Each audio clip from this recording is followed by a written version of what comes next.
Fala, galera, mais um CDD Talk Show aqui na área, dessa vez com ele, Jorginho Namorador, grande técnico do futebol capixaba e também jogador na década de 90, década de 80. É um prazer trazer essa fera do futebol capixaba aqui nesse programa. Jorginho, muito obrigado pela sua disponibilidade, pelo seu tempo de estar vindo conversando com a gente aqui na Capixabão da Depressão. Boa noite, estamos aí para a gente falar um pouquinho do futebol capixaba e a fase boa do Linhares. É isso aí, grande. O Jorginho, para quem não sabe, foi o técnico do Linhares Esporte Clube, naquela heróica, não foi vitória, mas empatou os 2 jogos e já avançou na Copa do Brasil em cima do Fluminense, na Copa do Brasil de 94, em que posteriormente o Linhares chegaria à semifinal. Mas, Jorginho, para começar a nossa conversa, eu acho que muita gente tem curiosidade sobre o seu apelido, né? Porque o seu nome é Jorge Isaías Pelissari França, mas popularmente conhecido como Jorginho Namorador. Conta pra gente por que deste apelido. Rapaz, esse apelido se deu porque quando eu jogava no Santo Antônio, o Santo Antônio, o estádio dele era aqui no Rubens Gomes, aqui em Vila Velha. Aí eu todo dia, naquela época, treinava de manhã e de tarde. E os repórteres também faziam matéria pela manhã e pela tarde. Então, nós fizemos... Tinha um Oscar Júnior, que trabalha na tribuna, o apelido dele é Boquinha. Ele morava em frente à casa de uma menina que eu namorava. E todo dia eu passava, né, para ir lá, almoçava, já ficava para voltar para o treino da tarde. E ele falava bem assim: Jorge, o que acontecer lá à tarde, você me passa aqui em casa e passa tudinho que houve no treino, que aí eu posso dar uma dormidinha. Aí ele ficava dormindo, quer dizer, eu ia para o treino, voltava e passava a matéria todo dia para ele. Aí ele botou, né? Se você não fosse o Jorginho Namorador, eu não poderia estar dando essa dormida à tarde. Ou seja, uma mão lavando a outra, né, Jorginho? Acabou que ficou com esse apelido. Você se incomodou alguma vez em ter esse apelido ou sempre levou de boa? Não, isso aí nunca me incomodei com um apelido, não. Isso aí foi uma brincadeira. Hoje, dentro de Vila Velha, você chega aí e procurar Jorginho e você não sabe. O pessoal já fala Jorginho Namorador, aí todo mundo já conhece. É diferente, né? Realmente é bem diferente o apelido. E que bom que foi pelo motivo de ser namorador mesmo, né, Jorginho? Essa questão. Foi devido aos paparicos de Jorginho lá no início da carreira. Você falou do Santo Antônio, né? Que você foi jogador, começou a carreira no Santo Antônio, depois foi para o Vasco, do futebol mexicano também. Fala pra gente um pouco da sua carreira como jogador, que talvez muita gente nem saiba, mas você foi jogador de futebol também. Eu comecei jogando aqui no Santo Antônio, e em 75 fui para o Vasco, do Vasco lá para as categorias dos juniores, né? E naquela época era muito difícil jogar no time de cima, porque os treinadores daquela época só jogavam já com só jogadores já formados, não jogavam com garotos que vinham da categoria de base. E eu tive emprestado no misto de Cuiabá, disputei o campeonato nacional, que não era campeonato brasileiro, né? Era o campeonato nacional, disputei pelo misto, e depois voltei para o Vasco, estive na Venezuela, joguei no Deportivo Itália durante 2 anos e meio, voltei para o Vasco, e o Orlando Fantoni, que era o treinador do Vasco, ele também só trabalhava com os jogadores que tinham... Jogadores já cobra criada, né? Chamado assim. E nessa época tinham vindo já Zé Mário, Dirceuzinho, tudo para o Vasco, né? Então, eu preferi ser emprestado de novo. Aí fui para o México. Lá no México você chegou a ser campeão, né? Você jogou no Pumas do México com alguns craques do futebol mundial. Joguei lá com o Hugo Sanches, Juan José Mulhante, que era ponta direita da seleção peruana, Cabinho, que hoje é foi um dos maiores goleadores lá dentro do México, né? E Tuca Ferretti também, que hoje é o treinador do Tigres, né? Tuca Ferretti também jogou comigo. Olha só, cara, muita história, muito bacana. E os caras aqui no Brasil não quiserem te dar uma chance, como é que pode, né? Mas aí você chega e seu último clube profissional foi qual? Onde você encerrou a carreira como jogador? Aqui no Santo Antônio, né? Quando eu voltei do México, ainda disputei a segunda divisão pelo Serrano, em Petrópolis, e vim para o Santo Antônio, montei o Santo Antônio, Santo Antônio já não existia mais, montei o time do Santo Antônio, na segunda divisão, fomos campeão da segunda, eu fui o artilheiro e fomos para a primeira divisão. Depois parei e comecei a trabalhar como treinador. A segunda divisão foi qual? De 87? Rapaz, mais ou menos isso. Deve ter sido isso.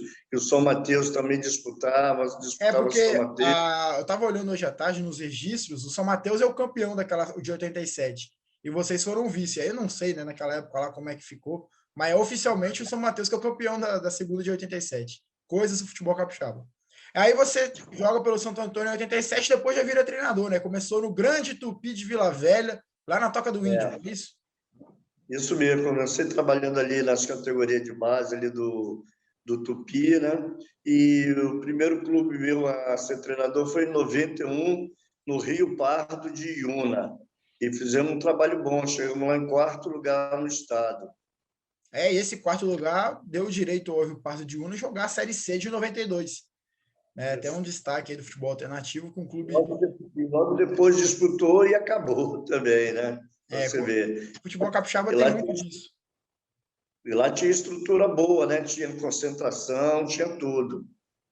Para quem não sabe, Una é um município ali da região das montanhas do Espírito Santo, aquela região ali divisa com Minas Gerais, e é uma cidade que, né, merecia ter um clube ali, como vários outros. Você falou que começou em 91 ali com o profissional na Série B, logo depois já acabou. E hoje aqui no futebol capixaba tem muito disso. Os clubes aparecem e somem do nada. Vivem 3, 4 anos no máximo, alguns clubes aí tem de história. Infelizmente, é coisa do nosso futebol, né, Jorginho? Você conhece muito bem. Aí no Rio Pardo, se não estou enganado, você foi treinar Nova Venécia, antes de chegar no Linhares. Nova Venécia. Também fiz um trabalho bom na Venécia também, lá chegamos acho que em quinto lugar, mais ou menos. Olha só, que bacana. Aí em 93 que você vem para o Linhares, do Nova Venécia você vem para o Linhares, né? Você ficou o tempo parado, e em 93 você assume o Linhares Esporte Clube. O primeiro título da cidade de Linhares do estadual foi com o Jorginho Namorador no comando. Não é isso? Foi o primeiro campeonato do Linhares. Do Linhares, eu acho que 91, 92 foi vice-campeão 2 vezes. O Linhares se não me engano. Ele 91 e você, o primeiro título da cidade de Linhares é de 93, com o Linhares Esporte Clube. Você fala que foi... nos conversas do bastidor, o Jorginho até chegou a falar que esse título é muito curioso, porque eles quase foram campeões invictos, só não foram porque o juiz não deixou lá a vitória, não é isso? Tinha o Wilson Marcelino, que até hoje é meu amigo aí, joga uma pelada com a gente. Ele apitava na época, né? E quando nós viemos aqui jogar contra o Vitória, já estava classificado para o quadrangular, e ele falou: Jorginho, aqui é 1-0 para o Vitória ou 0-0. Vocês aqui não vão vencer, porque eu acho que tinha dado uma confusão lá em Linhares, ele apitando, parece que bateram nele, e ele estava meio bravo naquele jogo lá com a gente. Eu falei: pô, mas eu não tenho culpa disso não, Marcelino. Pô, isso aí eu nem estava lá, não era treinador nem nada. Não, mas os diretores são os mesmos. Aí pegou, teve vários pênaltis, teve uns 2 ou 3 pênaltis aí a nosso favor, ele não deu, ele ainda falava assim: viu, Jorginho, eu não falei, aqui é 0-0 ou 1-0 para a Vitória. E o Vitória fez 1-0 e ganhou o jogo. E nós, nesse campeonato, em 93, nós só perdemos um jogo. Foi esse jogo para o Vitória. Coisas do futebol, como é... Esses bastidores de futebol é impressionante, porque realmente tinha muito isso, né? Linhares sempre... O futebol do interior do Espírito Santo sempre foi por muito dessas questões de ter um clamor maior e acabar que juízes, delegações visitantes recebiam podemos dizer, alguns respingos do fervor da torcida, né? A torcida é muito emocionante.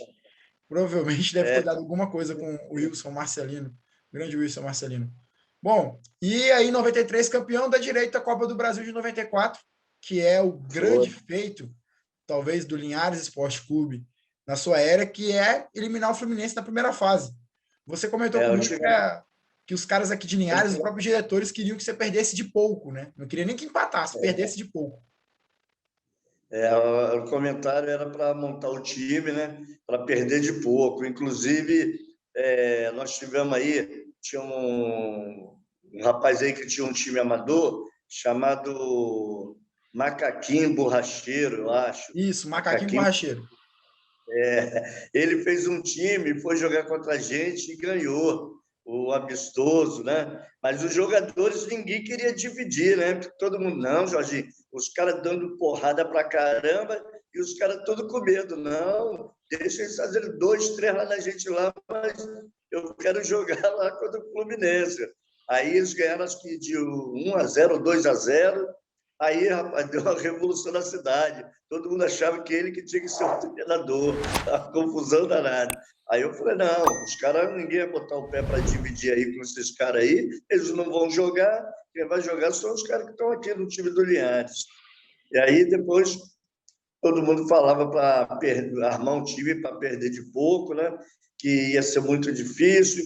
E eu tinha, interessante, eu tinha um golzinho antigo, e eu falava para Luiz, que já faleceu, irmão do Zé Armando, eu falava assim, Luiz, ó, se eu passar contra o Fluminense, vocês me dão um carro novo e ficam com esse meu velho. Jorginho, arma o time para perder de 3-4, rapaz. Se você passar, nós vamos te dar uma Mercedes.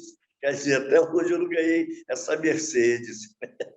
Promessa não paga, fica aí a cobrança da galera.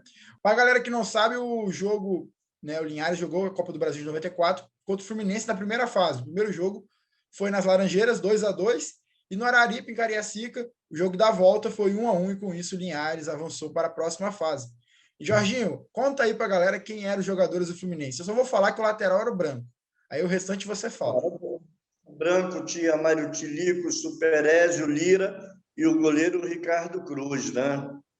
Você falou Mas que era esse um Ricardo time Cruz aí, bom. você já tinha fitado ele já um tempo antes do jogo, né? Você sabia das qualidades e dos defeitos dele. Nós sabíamos tudo das qualidades deles. E interessante que antigamente terminava o carnaval na quarta-feira e na sexta-feira já tinha jogo. Só que os caras não acreditavam na gente, né? Falar onde que esse tal de Linhares fica, onde é Linhares, ninguém conhecia nem nada, né? E a gente treinando de manhã e de tarde. Eu falei, ó, a gente só vai conseguir ganhar desses caras lá se a gente treinar mesmo. E treinamos, de manhã, de tarde, de manhã, de tarde. De noite os caras tomavam a cervejinha deles, mas todo dia treinando. E fomos lá e ganhamos. Para a gente foi uma vitória, né? Porque nós fizemos 1-0, o Fluminense empatou, nós fizemos 2-1 e o Fluminense empatou no final. É isso aí. E no jogo da volta, o Fluminense abre 1-0 e Arildo Borges, grande Arildo, faz de falta o gol do empate e, consequentemente, classifica o Linhares para a segunda fase daquela Copa do Brasil. Eu tenho um comentário importante que o Branco, o que o Branco falou para você quando o Arildo fez o gol sobre o goleiro do Fluminense? Conta para gente. Nós empatamos, foi 1-1 e nós com um jogador a menos. O Luciano foi expulso. E eu tirei o meio-campo e coloquei o Tinco. Nós ficamos com mais um atacante, né? E quando teve a falta, o Branco veio tomar uma água comigo. Na Jorginho, me dá um pouco de água. Na hora que Arildo bateu a falta e fez o gol, aí o Branco falou assim: o Ceguinho me fudeu de novo. O Ceguinho era o apelido do goleiro, que por coincidência não é um apelido muito bom para goleiro, né? Mas tudo bem. Porque o nome dele era Ricardo Cruz, mas ele não enxergava direito, não, entendeu? Ele não enxergava direito. Eu fiz uma pesquisa antes do primeiro jogo. Ele, no Mojimirim, à noite, em 5 jogos, parece que ele tomou 12 ou 13 gols à noite. Aí ele foi para o Fluminense. Então, ele não enxergava à noite. Foi tanto que lá no primeiro jogo, lá no Rio de Janeiro, eu falei, ó, pode chutar que ele não enxerga. E lá os gols que ele tomou foi isso também. Ele não enxergava direito à noite. Olha só, Jorginho, desde aquela época, já fazendo uma análise fria e calculista dos adversários dentro de campo. Muito bacana. E, Jorginho, e a comemoração, como é que foi? O bicho dos jogadores, para você também? Teve a galera aí que teve a continha do bar descontada no final do mês, que eu estou sabendo.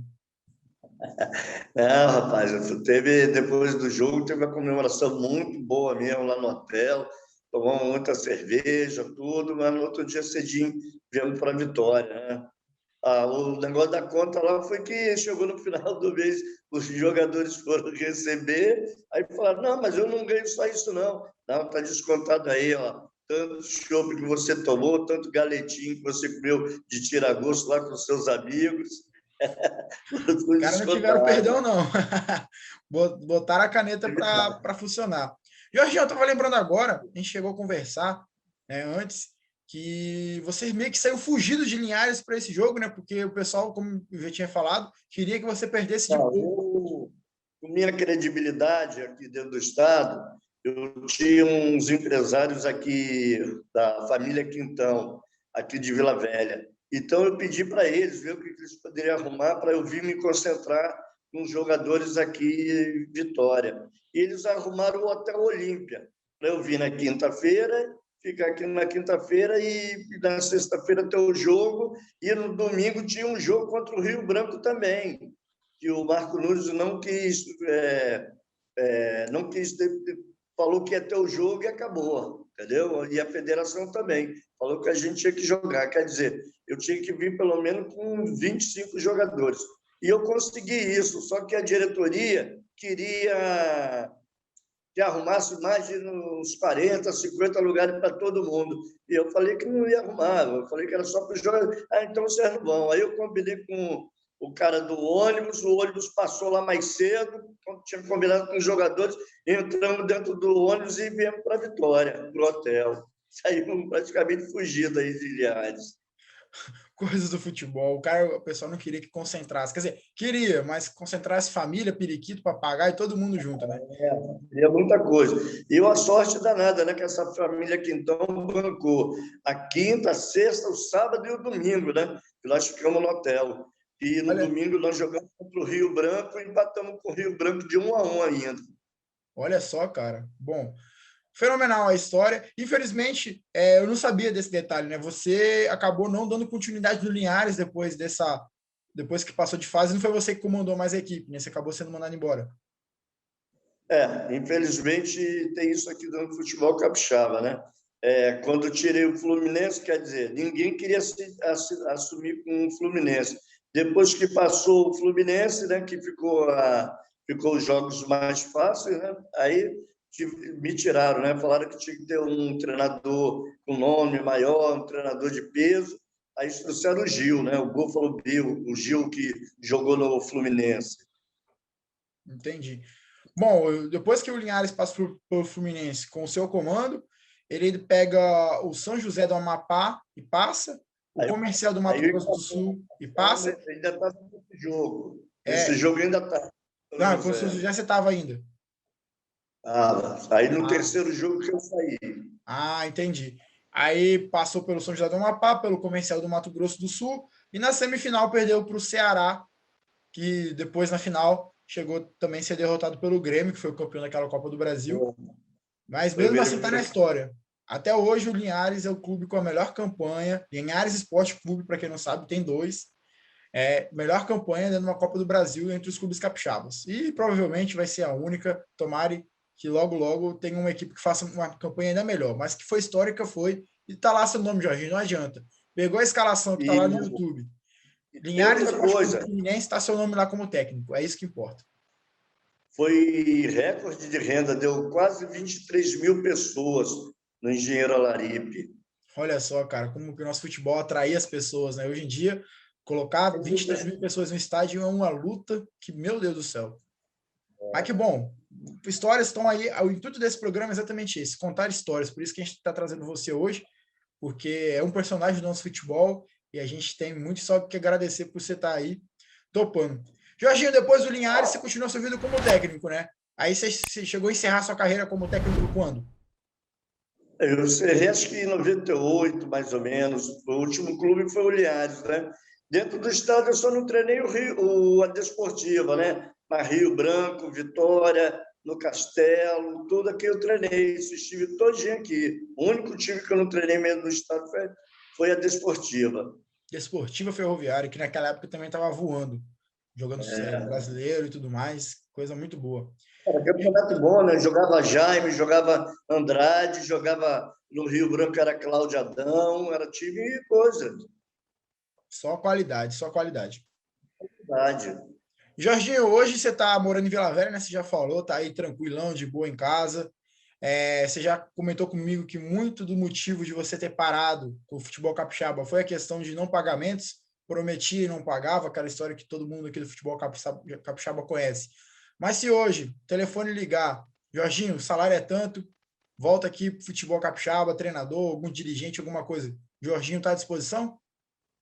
Eu estou à disposição, né? Mesmo hoje eu trabalho como corretor de imóveis, né? Porque quando não passaram a não pagar, aí um amigo meu me chamou para trabalhar com ele de corretor de imóveis, eu continuei trabalhando até hoje, né, com ele. Mas se chamar, tiver coisa para o futebol, eu volto. Olha só, coisa boa. Então fica aí a dica aos clubes capixabas, Jorginho Namorador está no mercado para comandar uma equipe ou talvez ser dirigente, um diretor, um gestor de futebol. Porque é muito bacana a gente trazer as pessoas do passado, porque essas histórias cativam todo mundo, cara, não tem. E você sabe de futebol, né? Você conhece, não foi à toa que você botou o Fluminense na roda. Eu falo mesmo, botou o Fluminense na roda, não era qualquer Fluminense, né? Era um Fluminense muito bom. Muito bacana. Jorginho, cara, esse bate-papo nosso tá fenomenal. Eu só tenho a agradecer mesmo você ter topado. A gente gravou uma vez, não deu certo, gravando agora. Então, só mesmo agradecer, deixar sua mensagem aí pra galera. E se tiver mais histórias, se quiser contar alguma história também, fica à vontade, cara. Não, quero agradecer você pela lembrança que você teve aí por mim, entendeu? Isso aí é muito importante, os mais novos estar sabendo que aconteceu aí com o Linhares, que o Linhares era uma das maiores potências dentro do futebol capixaba e hoje não é mais. Então, quero agradecer a todo mundo aí de Linhares aí que me ajudou muito, entendeu? E o povo do estado, né, que hoje tem esse reconhecimento aí pelo trabalho que eu fiz no Linhares. Que isso, Jorginho. A gente que agradece, cara, por você estar aqui disponível. A gente está cada vez mais buscando peças históricas do nosso futebol e você, com certeza, é uma delas. Agradeço mesmo de coração. Muito obrigado pela conversa. E, galera, não se esqueçam de se inscrever no canal aqui da Capixabana da Depressão. Deixe seu like e compartilhe esse vídeo, porque eu sei que esse vídeo aqui tem muita história e muita gente vai gostar de escutar Jorginho Namorador falando sobre futebol. Tchau, obrigado.